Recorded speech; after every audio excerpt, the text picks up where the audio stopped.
चंद्रमा में आग दिखाई दे रही है, तारे दिखाई दे रहे हैं, कोई नीचे नहीं गिरता। हनुमान जी ने विचार करके मुद्रिका गिराई और मुद्रिका में लिखा है राम नाम। मां संकट के समय तो राम नाम का ही स्मरण करो। यह मुद्रिका कहां से आई, किसने दी? चकित चितौ मुद्री पहचानी। हनुमान जी श्री राम कथा कहने लगे। जानकी जी ने कहा जितने इतनी सुंदर कथा सुनाई उसे भी तो देखें। हनुमान जी बोले बस माता कथा ही सुंदर है, कथा कहने वाला तो बिल्कुल बंदर है, ये छिपा ही रहे सो अच्छा। पर जानकी माता बोली बंदर ही सही, कथा सुनाने वाला तो सुंदर आवे। हनुमान जी सामने गए, जानकी माता ने देखा, फिर बैठी मन विस्मय भयो।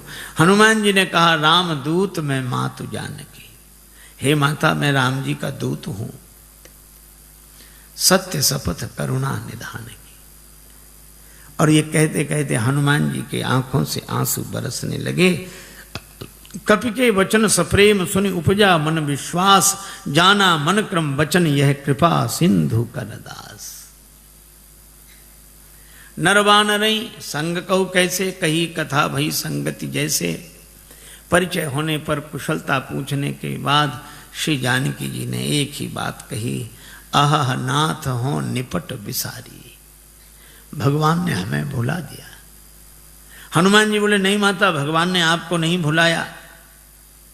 तो जयंत के पीछे तो बाण लगा दिया, चरण पर चंचुका प्रहार करने वाले के पीछे बाण, और हरण करने वाला अब तक आराम से बैठा है। श्री हनुमान जी ने कहा माता वहां भगवान के पास धनुष बाण कहां था? प्रभु तो आपका श्रृंगार कर रहे थे। जानकी माता बोली हाँ बेटा, प्रभु ने उन्हीं लकड़ी की सींकें उठाई, एक को धनुष बनाया एक को बाण। तो सींक क्या बाण बनी होगी? नहीं नहीं, प्रभु का संकल्प है। तो मां औरों को तो सींक ही दिख रही होगी, बाण है ये तो पता आपको होगा। हाँ, तो हनुमान जी बोले ऐसा भी तो हो सकता है कि हरण करने वाले रावण के पीछे किसी और रूप में बाण को लगा दिया हो। और रूप में? किस रूप में? हनुमान जी ने कहा कि माता सामने देखो, ये वानर के रूप में राम जी का बाण ही है। जिम अमोघ रघुपति कर बाना, एही भांति चले हनुमाना। ये बाण है। धनुजवन कृशानुम, रघुपति बाण कृशान श्री हनुमान जी कहते हैं। जननी हृदय धीर धरु जरे निशाचर जान, ये राम जी का बाण है। सिंह के रूप में जयंत के पीछे बाण लगाया और बानर के रूप में रावण के पीछे बाण को लगा दिया। बेटा हनुमान अच्छा किया कि तुमने हमें बता दिया, तुम न बताते तो मैं कैसे जानते। हनुमान जी ने कहा कि माता मैं भला आपको बताऊंगा, आपको स्वयं पता लग गया। और आपने रावण से कह भी दिया। जब रावण ने कृपाण उठाई तो आपको लगा क्या मैं यहां बिल्कुल अकेली हूं? तो जैसे ही आपने सोचा तो आपको पता लग गया कि हनुमान यहां है। तो आपने रावण से भी कहा, अस मन समुझ कहत जान की, खल सुधि नहीं रघुवीर बाण की। अरे खल, तुझे राम जी के बाण की खबर नहीं है। अगर अंतर कथाओं का सहारा न लिया जाए तो राम जी के बाण के रूप में तो यहां अर्थ श्री हनुमान जी का ही ध्वनित होता है।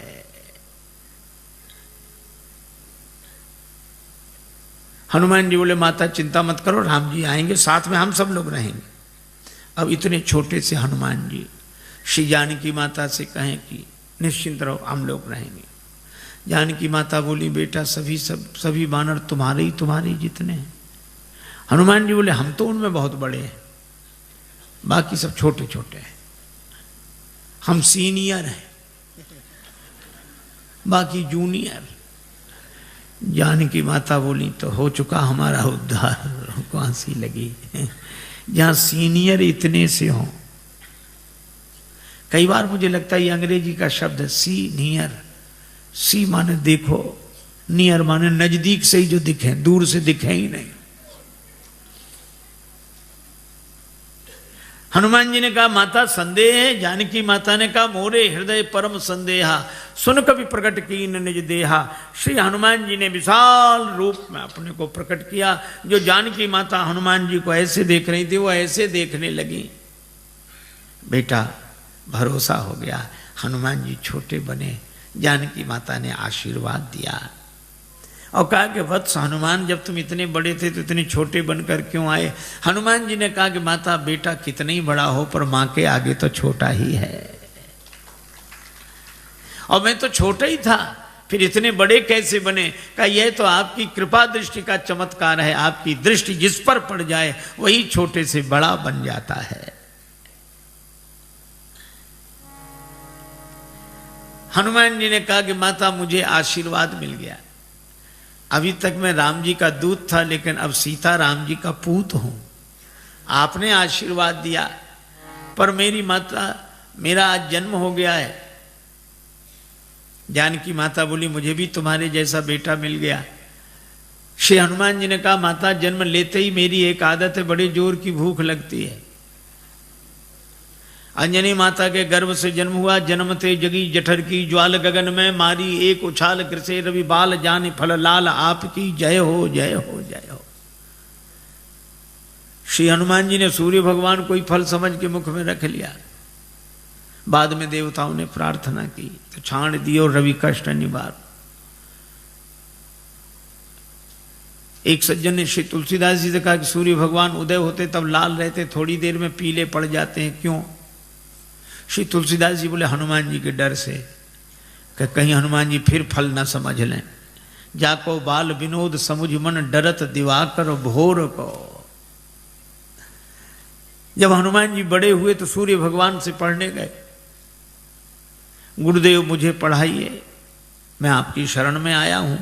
सूर्य भगवान ने देखा कि इस बालक को तो पहले भी कभी देखा है, पर याद नहीं आ रहा कहां देखा है। याद आ गया, ये वही बालक है जो एक बार बचपन में आया था। ऐसे विद्यार्थी को पास रखना ठीक नहीं। पढ़ते पढ़ते कब भूख लगा, उतनी दूर से छलांग लगा कि आगे अब तो ये सामने ही रहेगा। सूर्य भगवान बोले हम चलते फिरते गुरुजी हैं, एक जगह नहीं रहते, तुम एक जगह रहने वालों से पढ़ो। हनुमान जी बोले हम चलते फिरते विद्यार्थी बन जाएंगे, गुरुजी पढ़ेंगे आपसे ही। ये तो गले ही पड़ गए। सूर्य भगवान ने कहा एक बात और है कि आमने सामने रहे तब तो पढ़ाई होगी। हम आगे आगे चलेंगे तो हमारी पीठ तुम्हारी तरफ, तुम आगे आगे चलोगे तो तुम्हारी पीठ हमारी तरफ, फिर पढ़ाई कैसे होगी? हनुमान जी ने कहा ये बात तो कठिन है। सूर्य भगवान बोले इसलिए तो कह रहे हैं रहने दो। पर हनुमान जी ने कहा गुरुजी इसका भी समाधान मिल गया। क्या? हम आपके आगे उल्टे चलेंगे, किसी की पीठ किसी की तरफ नहीं। सूर्य भगवान बोले वाह क्या विद्यार्थी मिला है, पढ़ाई अभी शुरू नहीं हुई है और पहले से गुरुजी के आगे ही उल्टे चलेंगे, तो फिर पढ़ने से लाभ क्या? जब उल्टे ही चलना है तो पढ़ने से लाभ क्या? हनुमान जी बोले गुरुदेव अगर उलट कर नहीं चले, जिंदगी नहीं बदली, तो भी पढ़ने से लाभ क्या? और हनुमान जी उल्टे ही चले। पाछले पगन गम मगन गगन मग क्रम को न भ्रम कपि बालक बिहार सो। तो सूर्य भगवान श्री हनुमान जी के बल से परिचित। कुछ लोग कहते हैं कि हनुमान ठुड्डी टेढ़ी पड़ गई इंद्र के वज्र की चोट से, पर तुलसीदास जी कहते हैं नहीं, इंद्र के वज्र की चोट हनुमान जी की ठुड्डी को नहीं लगी, हनुमान जी की ठुड्डी की चोट इंद्र के वज्र को लगी। जाकी चिबुक चोट चूरन किए रदमद कुलिस कठोर को। ऐसे वीर बजरंगबली ने कहा माता भूख लगी है, तो आज क्या विचार है? फल सामने ही है। लागी देख सुंदर फल रूखा, रावण की वाटिका है का उसका हमें डर नहीं, आप तो सुख पूर्वक आशीर्वाद दो। जानकी माता ने कहा रघुपति चरण हृदय धरि तात मधुर फल खाओ। हनुमान जी वाटिका में प्रवेश किए। राक्षस तो स्वभाव से आलसी।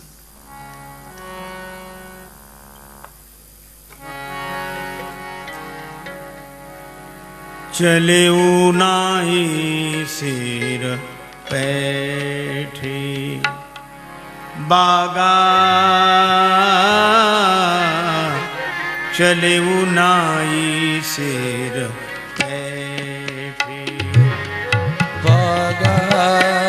चले उनाए सिर बैठे, बागा चले उनाए सिर बैठे।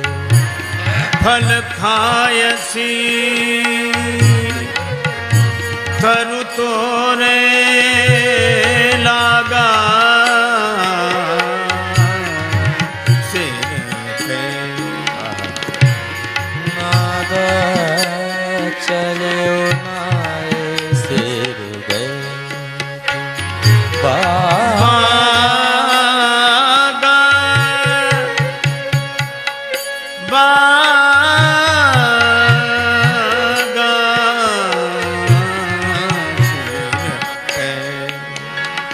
बागा चले उनाए सिर बैठे। हनुमान जी ने बगीचे में प्रवेश किया, राक्षसों ने देखा बंदर आया, बंदर बंदर बंदर। दूसरा राक्षस वाले आते रहते हैं ऐसे बंदर, स्वभाव से ही आलसी। हनुमान जी ने कहा आए नहीं तो फल खाए। अरे बंदर फल खाए जा रहे। अरे फल खाएगा 2 4 10 क्या। हनुमान जी ने तब पेड़ उखाड़ने शुरू किए, तरु तोड़ने लगा। अब पेड़ उखड़, अब इनको होश आएगा रावण को क्या जवाब देंगे, पेड़ ही गायब। क्या कर रहे हो? हनुमान जी ने कहा तुम्हारी प्रतीक्षा, आओ। और जो आए सो हनुमान जी गदा की जरूरत ही नहीं पड़ी। जिस पेड़ के फल खा रहे थे वही पेड़ उखाड़ के राक्षसों पे मारा। कुछ बचे गए पुकारत कछु अधमारे, अधमरे थे वो गए। अच्छा जो पिट कर जाएगा डरा हुआ वो लंबी बात नहीं बोल पाता, हाँफ रहे थे। रावण ने कहा क्या हुआ? नाथ एक आवा कपी भारी, 2 ही 2 अक्षर मिलेंगे इस पंक्ति में। थोड़ी सांस ठहरी, अब कहते सो अशोक वाटिका उजारी। अक्ष कुमार को भेजा, पर कपीशम अक्षहंतारम, ये सुभट को लेकर आया था। चला संगले सुभट पारा। हनुमान जी ने अक्ष कुमार का वध किया। बंधु निधन सुन उपजा क्रोधा। आप लोगों ने बताया कि वो कपि नहीं महाराज, मरकट है, मार काट मचाए है। मेघनाद बोला मैं चलता हूं। अब रहे महाभट्टता की संगा, भट्ट सुभट महाभट्ट, पर धन्य हमारे बजरंग बली, सबको भटाभट कर दिया, एक नहीं बचा। कजू मारे से कजू मारे देसी, जिस पर पेड़ पटका उसे मार दिया। और एक राक्षस को इस हाथ में पकड़ा, एक को इसमें बड़ा रूप, तो ऐसे ऐसे रगड़ दिया। अब वो चिल्ला में बचाओ बचाओ। हनुमान जी कहते हैं मजीरा बजा के कीर्तन करने की आदत है, हम समझ रहे हैं कीर्तन नहीं हो रहा है। और जो हमें बचाओ, बचाएं तो तब जो ऊपर तक पहुंचेगा, बंदर को गिराओ, जो पांव के पास गए तो कछु मिली ऐसी धरी धूरी। ये कछु थोड़े बहुत नहीं है, पर तुलसीदास जी ने ना संख्या लिखी ना नाम। किसी ने तुलसीदास जी से पूछा कि ना आपने नाम लिखी ना संख्या। तुलसीदास जी बोले मारने दो, राक्षस हैं, कौन से बड़े महापुरुष हैं जो इनकी पुण्य जयंती मनाई जाएगी, सो याद रखें सब। मेघनाद को भी लगा कि प्राण जाने ही वाले हैं, तो उसने ब्रह्मास्त्र का प्रयोग किया। हनुमान जी परम वीर हैं, लेकिन बड़ों का सम्मान करना जानते हैं। ब्रह्मास्त्र में बंध गए। मेघनाद लेकर आया। रावण ने कहा कौन है तू? कह लंकेश कवन ते कीसा, कही के बल बन घालिस खीसा, मारिस निश्चर कही अपराधा, कौसट तो न प्राण कही बाधा। हनुमान जी सुनते रहे। बाद में बोले जाके बल लवले सते जिते उचराचर जहारी, तास दूत में जाकर हरि आने प्रिय नारी। मैं राम जी का दूत हूं।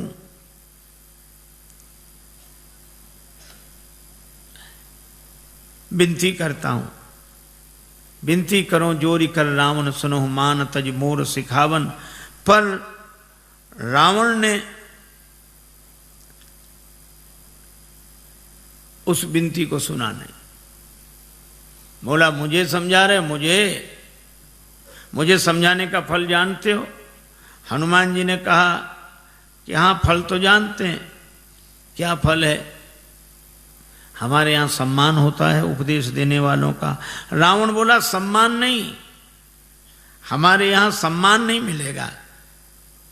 मृत्यु निकट आई खल तो ही, काल की अधिष्ठात्री शक्ति मृत्यु को रावण ने हनुमान जी के बगल में खड़ा कर दिया। हनुमान जी डरे नहीं। रावण बोला मौत तुम्हारे बगल में खड़ी है, तुम डरते नहीं हो। हनुमान जी ने कहा कि रावण मौत हमारे बगल में खड़ी जरूर है, लेकिन देख तुम्हें रही है। रावण बोला हमें देख रही तो तुम्हारे पास क्यों खड़ी है? हनुमान जी बोले हमसे तो पूछने आई है कि रावण का अभी मामला साफ करना है कि बाद में, तो अभी तो हम उसे रोके हैं, फिर तो जो होगा सो होगा ही।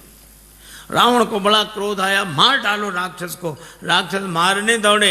हनुमान जी ने मन ही मन सोचा कि जानकी माता को बचाने के लिए मंदोदरी आ गई, तो मुझे भी बचाने के लिए कोई आएगा। और इतना ही जैसे ही राक्षस मारने दौड़े तो सचिवन सहित विभीषण आए। और कोई सजा दे दो। रावण बोला बंदर के अंग भंग कर दिए जाएं। हनुमान जी ने सोचा पता नहीं कौन से अंग भंग किए जाते हैं।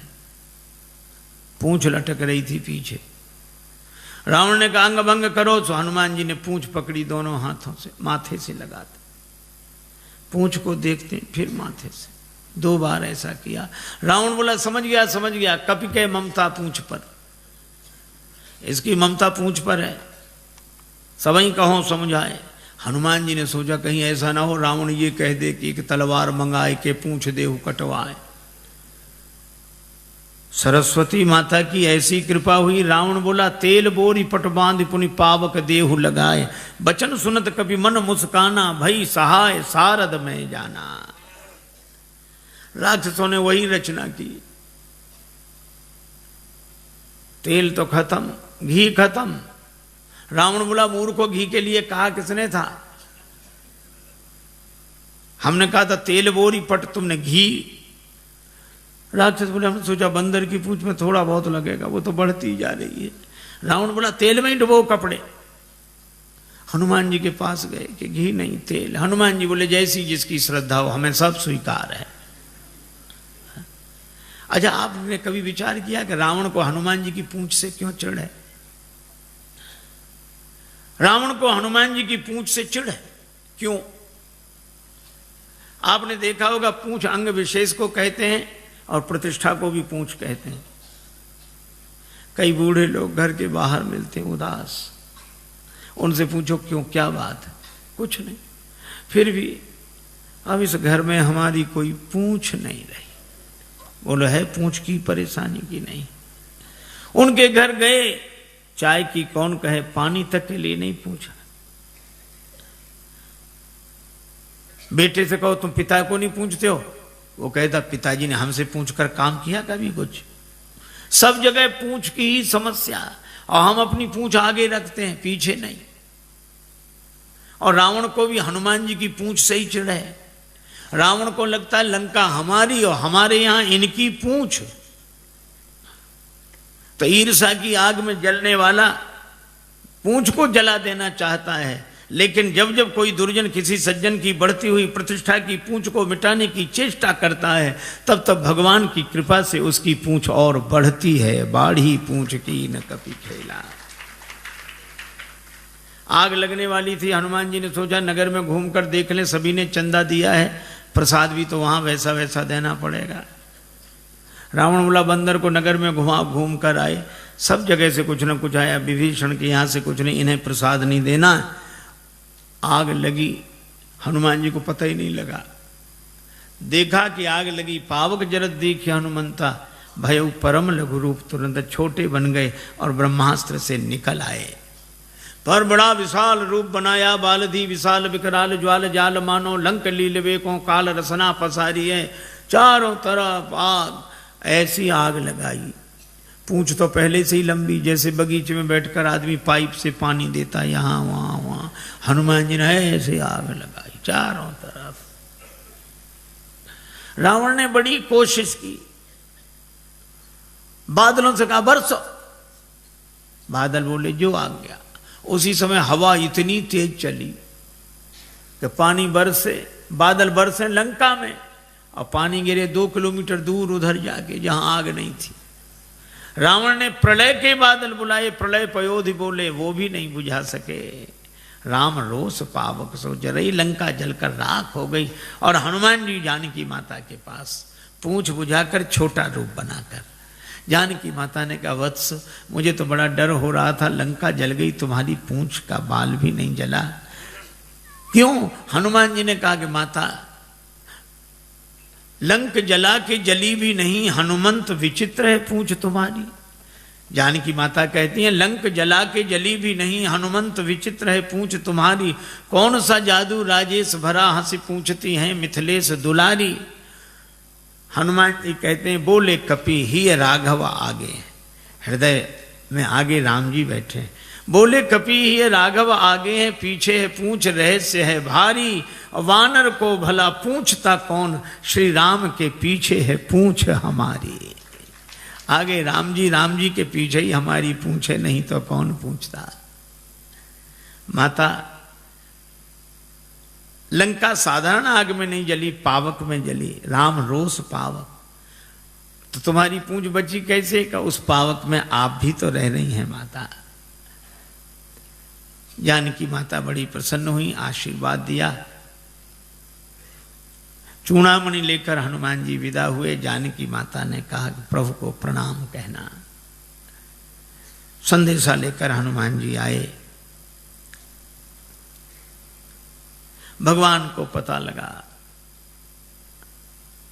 हनुमान जी ने कहा कि जानकी माता की अत्यंत विपत्ति है। भगवान बोले, विपत्ति तो तब होती है जब कोई भजन न करे, पर जानकी माता भजन कर रही तो अति विपत्ति। इसका अर्थ कोई भजन करे तो अति विपत्ति, न करे तो केवल विपत्ति। हनुमान जी ने कहा, हाँ प्रभु। कहा कैसे?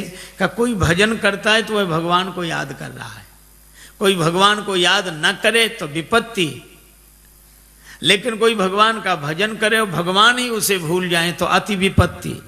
श्री सीता जी ने आपको नहीं भुलाया, आपने सीता जी को भुलाया। नेत्र भर आए भगवान के। हनुमान, मैं तुमसे उऋण नहीं। हनुमान जी चरणों में गिर गए। भगवान उठाना चाहते हैं, हनुमान जी उठना नहीं चाहते। प्रभु मैं बालक हो गया जानकी माता के यहाँ जाकर, अब बालक की मर्जी, उसे उठना होगा उठेगा, नहीं उठना होगा तो नहीं उठेगा। उठो उठो हनुमान, हम भी तुम्हें हृदय से लगा लें। हनुमान जी बोले, चरणों में अच्छे मिलेंगे तो आधी जिम्मेवारी हमारी, आधी आपकी, और जो आपके चरणों में गिर जाता है उसकी पूरी जिम्मेवारी आपकी। भगवान हनुमान जी को उठाकर हृदय से लगाते हैं। वानर वाहिनी के संग प्रस्थान करके समुद्र किनारे आए। पुल बनना है। विभीषण जी कहते, महाराज समुद्र से विनती करो। लक्ष्मण जी कहते, सुखा डालो। भगवान ने कहा, ऐसे ही करो। 3 दिन विनती की, नहीं माना। लक्ष्मण धनुष बाण लाओ, और समुद्र विप्र रूप में सामने आया। महाराज क्षमा करें। भगवान ने कहा कि वानर वाहिनी कैसे उतरे, उपाय बताया। नल नील के स्पर्श किए हुए पत्थर पानी में तैरेंगे, पुल बनाइए, और इस बाण से मेरे उत्तर तट पर रहने वाले राक्षसों को समाप्त कर दीजिए। अब देखो कितनी अद्भुत बात है। कोई न डूब रहा, उसके गले में पत्थर बांध दो तो जल्दी डूब जाता है, और पत्थर को कितनी भी ऊंचाई तक फेंको पर आएगा नीचे। ये पत्थर मानो कर्म का स्वरूप है, कर्म कितना ही ऊंचा करो अंत में नीचे लाएगा।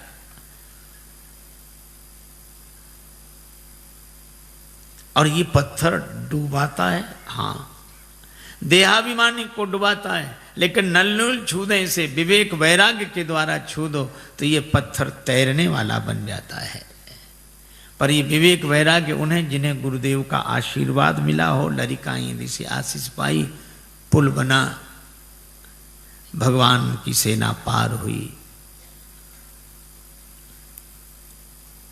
भगवान ने कहा कि अंगद जी को फिर भेजो।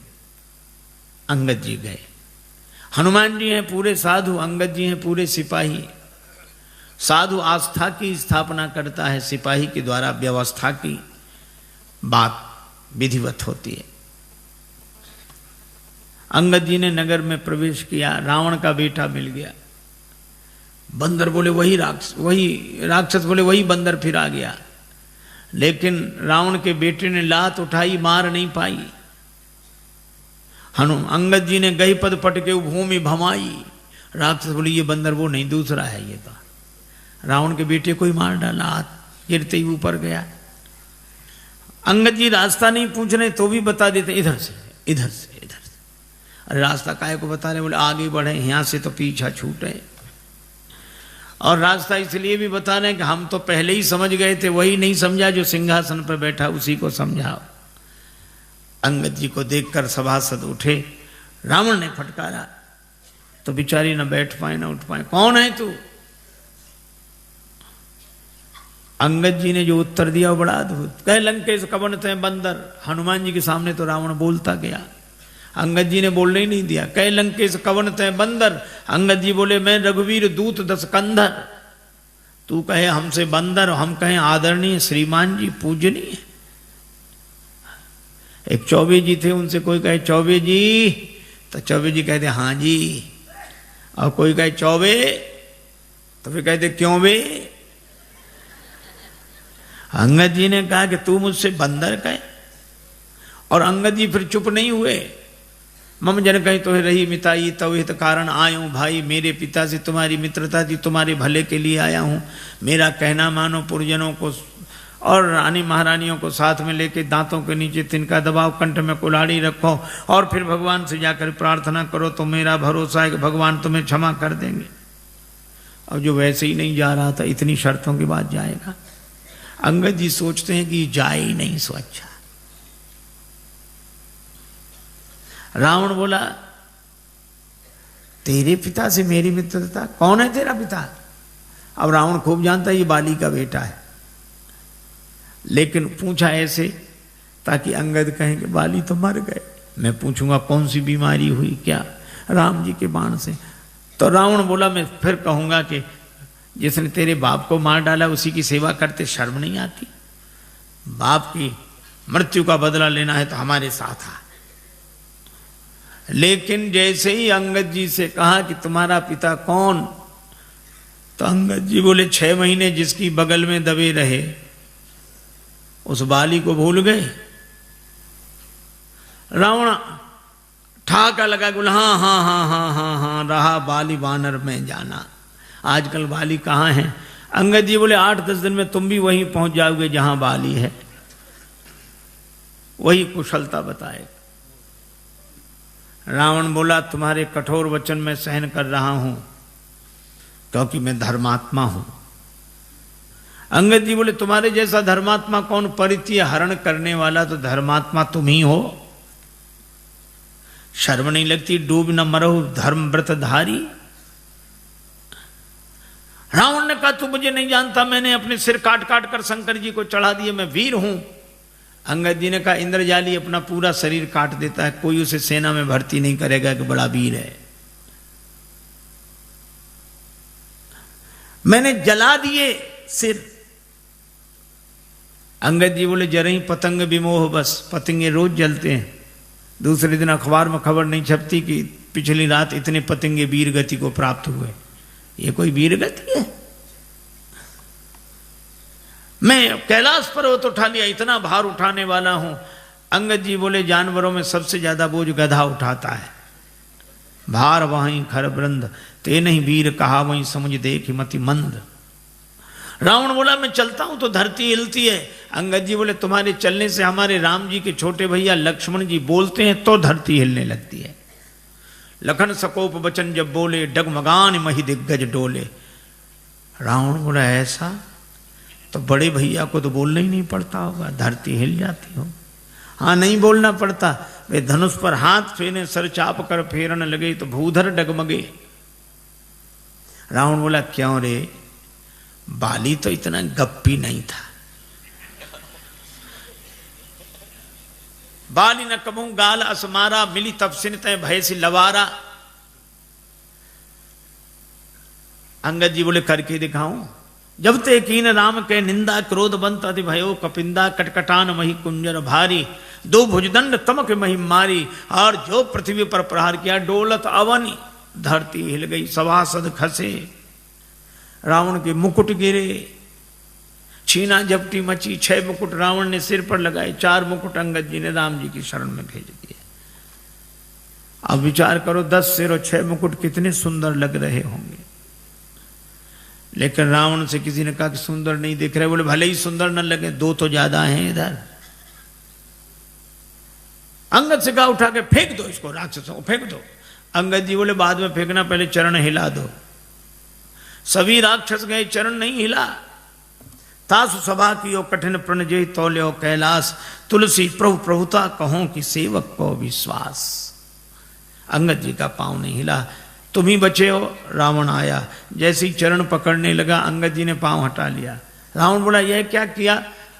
अंगद जी बोले झुकना यहां सिखा रहे हैं पर चरण पकड़ना हो तो भगवान का पकड़ो।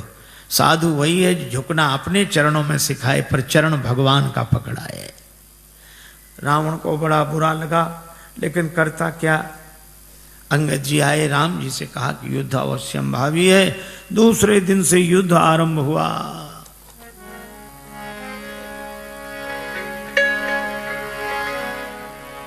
उत रावण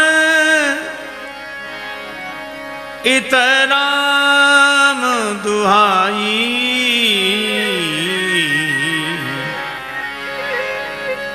जयति जयति कर परी